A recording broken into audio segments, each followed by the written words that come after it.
हम तो सिर्फ उनको लड़ाकू समझते हैं। लड़ाकू, वो एडमिनिस्ट्रेटर बहुत अच्छे थे, प्लानर बड़े अच्छे थे, लेकिन हमें समझ नहीं है डोगरा जो है ना, ये बड़ी अजीब सी चीज़ है।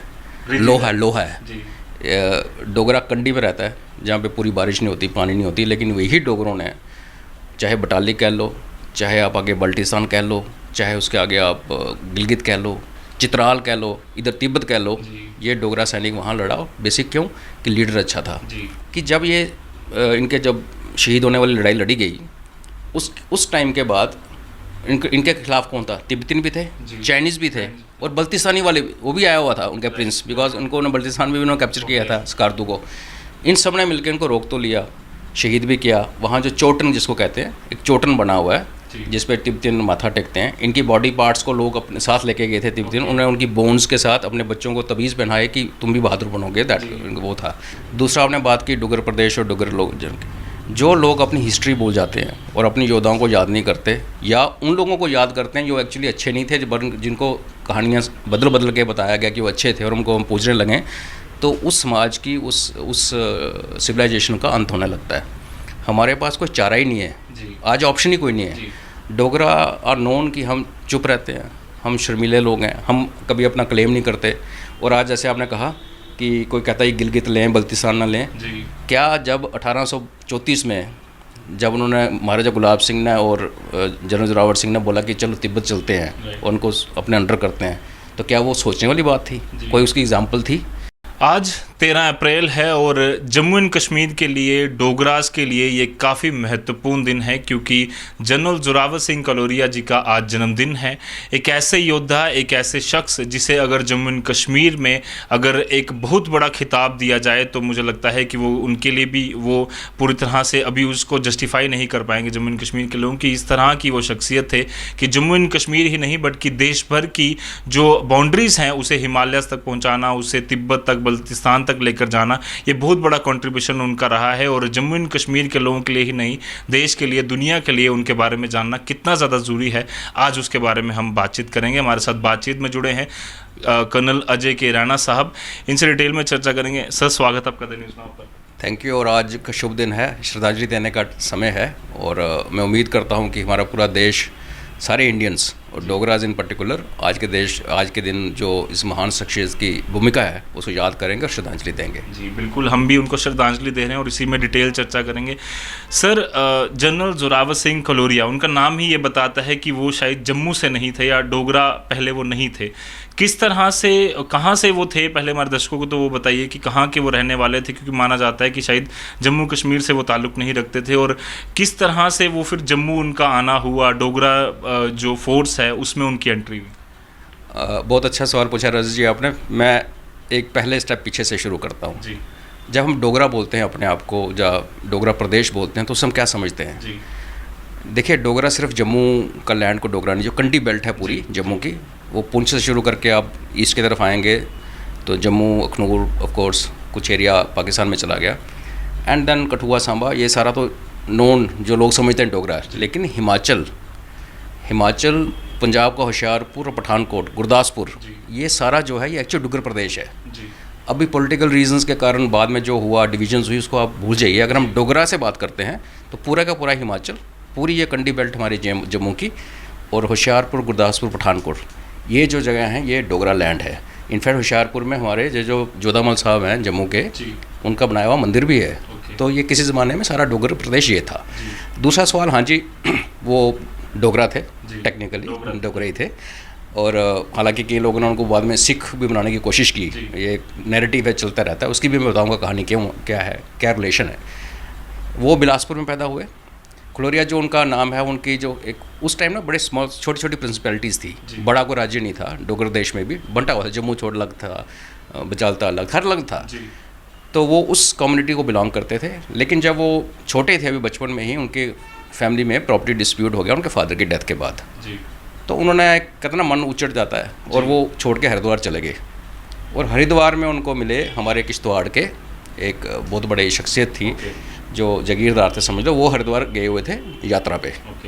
उनके साथ उनका मिलन हो गया, दिल बैठ गया, वो उनको साथ लेके आए, और इस तरीके उनकी एंट्री हुई हमारी, जिसको आज का हम डोगरा प्रदेश, हाँ जी, इसमें किया। फिर वो उन्होंने बिल्कुल एक प्राइवेट जिसको यूएस आर्मी में कहते हैं ना, एक सिपाही जिसकी की पेंशन नहीं होती, वहाँ से शुरू करके उनका राइज करना। और बेसिक जो मेन चीज़ नोट करने वाली ये है कि जब महाराजा गुलाब सिंह ने अपना ये जम्मू प्रदेश को ऑर्गेनाइज़ किया, महाराजा बनने के पहले, महाराजा स्टेट बनने से पहले, जब वो राजा थे महाराजा रणजीत सिंह के नीचे, तो तब सप्लाई जो जाती थी जम्मू से रियासी की तरफ, किश्तवाड़ की तरफ, उसमें काफ़ी चोरियाँ होती थी, बेसिकली लीकेज होती थी, जो अनफॉर्चुनेटली आज भी होती है। तब इस यंग बच्चे ने उठ के महाराजा को आके एक मैसेज देने आया था, मैसेंजर बन के। उन्होंने उस मैसेंजर के रोल में जब उनको मैसेज दिया, साथ में ये बोला कि महाराज अगर हम ये करें, इसको ऐसे चलाएं, तो ये जो चोरियां हैं रुक जाएंगी।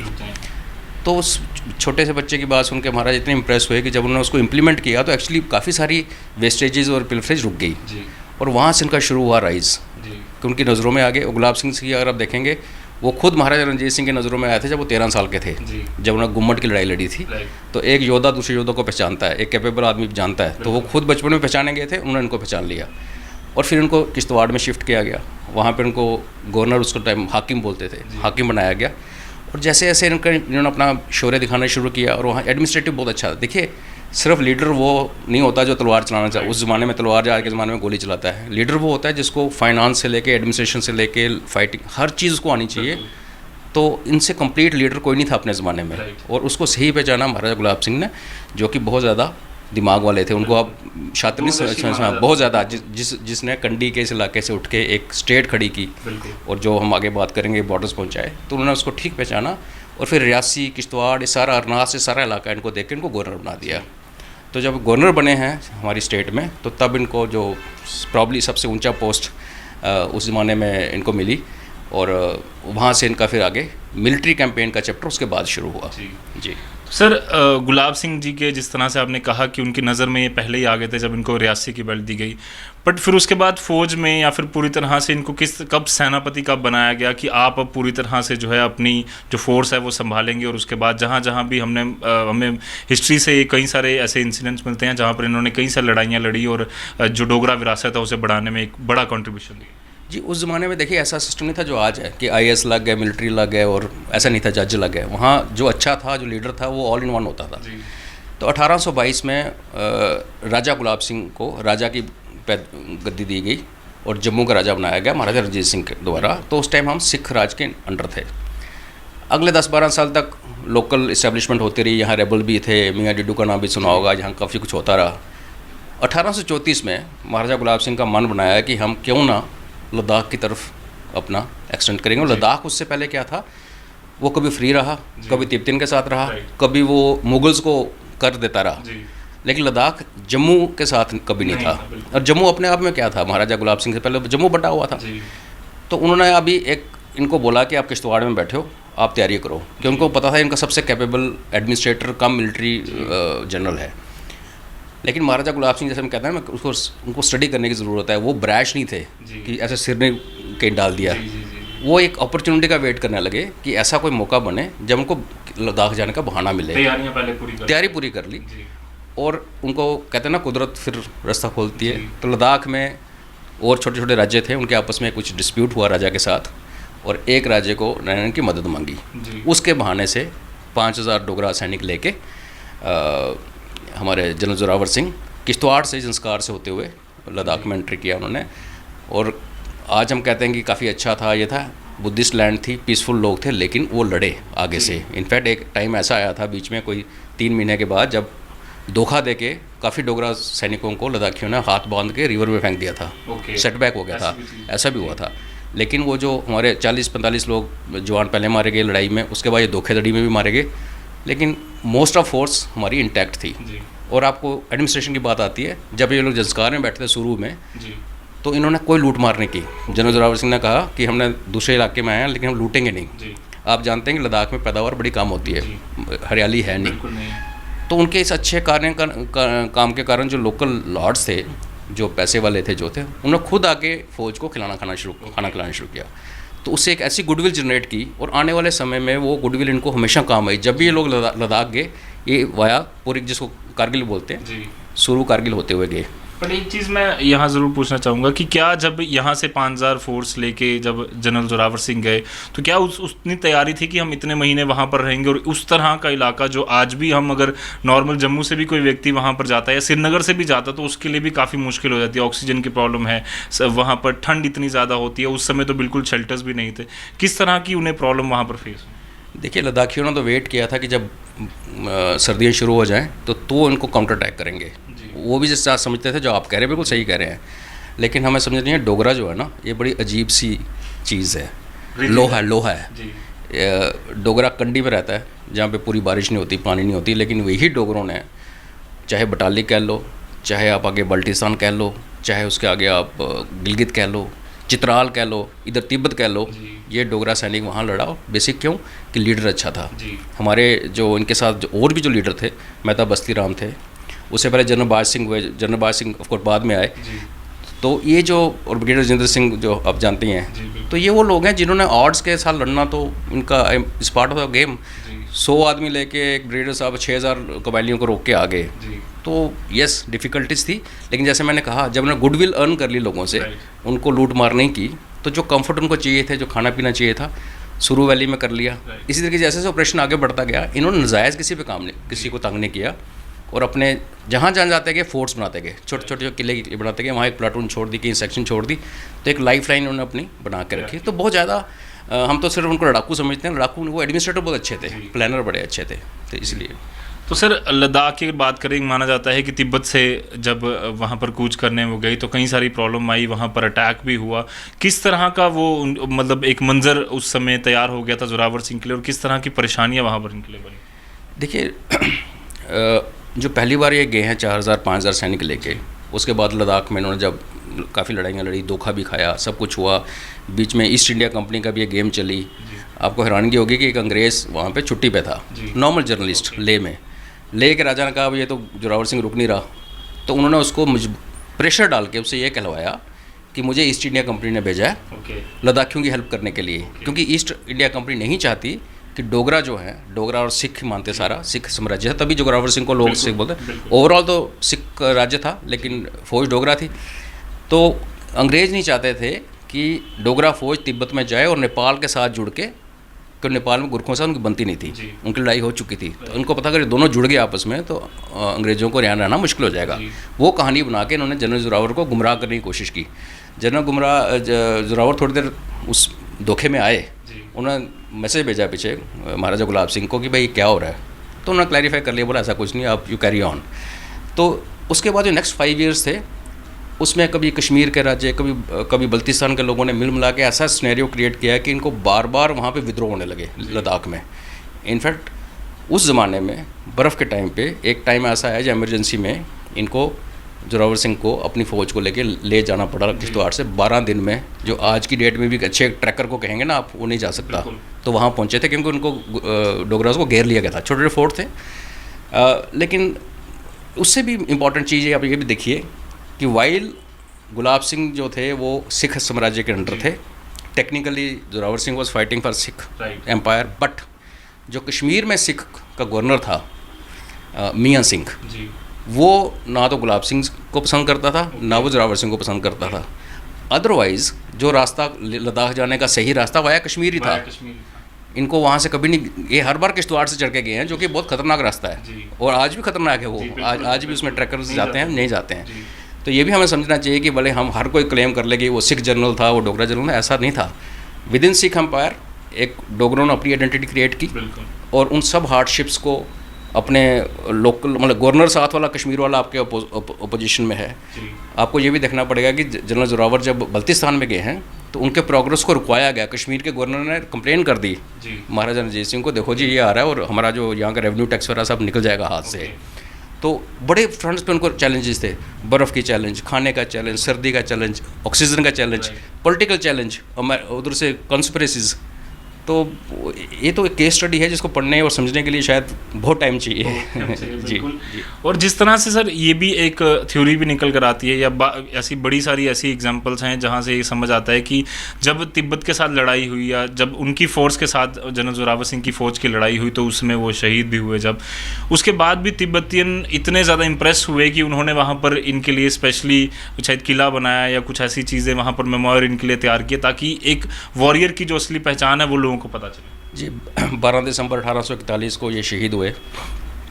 टोयो करके एक जगह है तिब्बत में, मानसरोवर। उनसे पहले इन्होंने कैलाश मानसरोवर में जाके दर्शन किए, नहाए और वापस आए। तब तक ये, मैं एक बीच में रोक रहा हूँ, तब तक ये सारा इलाका जो है ये डुग्गर प्रदेश में आ चुका था। कौन कौन से इलाके आ चुके? देखिए, अगर आप आज की जो line of control, actual control जिसको कहते हैं, और जिसमें हम क्लेम करते हैं, वो नहीं जहाँ चाइना थोड़ा अंदर आया थोड़ा, वो नहीं, वो उसी टाइम पे बेस्ड है जो जनरल जोरावर सिंह ने इस्टेब्लिश की थी। ये भी एक बहुत बड़ी हिस्ट्री आज अगर इंडिया क्लेम करता है, वो क्यों करता है कि जब जब शहीद होने वाली लड़ाई लड़ी गई, उस टाइम के बाद इनके खिलाफ कौन था? तिब्बतिन भी थे, चाइनीज़ भी थे, और बल्तिस्तानी वाले वो भी आया हुआ था, उनका प्रिंस, बिकॉज उन्होंने बल्तिस्तान में भी उन्होंने कैप्चर किया था स्कारतू को। इन सब ने मिलकर इनको रोक तो लिया, शहीद भी किया। वहाँ जो चोटन जिसको कहते हैं, एक चोटन बना हुआ है जिस पे तिब्बतियन माथा टेकते हैं। इनकी बॉडी पार्ट्स को लोग अपने साथ लेके गए थे तिब्बतियन। उन्होंने उनकी बोन्स के साथ अपने बच्चों को तवीज़ पहनाए कि तुम भी बहादुर बनोगे, दैट वो था। तो उसके बाद संधि हुई चशूल की ट्रीटी, जिसमें दूसरों ने जनरल जोरावर को तो मार तो दिया था, लेकिन उनको ये पता चल गई थी कि डोगरा सेना जो है दोबारा आएंगे तो दोबारा।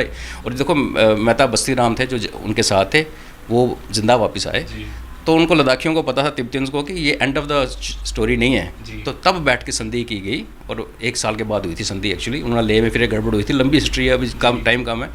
उसमें ये लिखा गया था कि ये जो हमारा ट्रेडिशनल बाउंड्री है, इसको आने वाले समय में जम्मू कश्मीर, तिब्बत, चाइनीज़ हर कोई ऑनर करेगा, और वही वो बाउंड्री है जिसके ऊपर आज line of control India claim करता है।